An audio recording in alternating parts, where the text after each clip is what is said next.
Der var en hund, der hed Fluffy. Fluffy. Den kunne godt lide Duffy.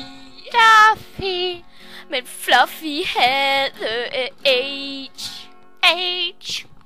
Og Fluffy kunne godt lide at lege med Beyblades.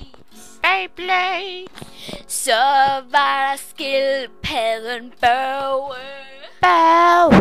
Den kunne godt lide at øvle. Børge brækkede sig hele dagen. Han kunne godt lide smag.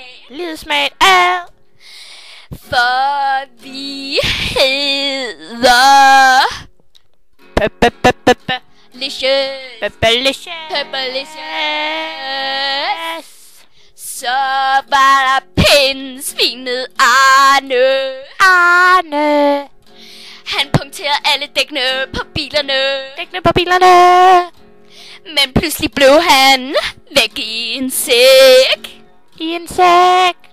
Uden lakridskonfekt. så var der manden Iver. Han fik en søn, der hed Beaver. Men nu er Iver død. Fordi at Beaver kom ud af røvhullet. Fordi vi hedder Pepperlicious.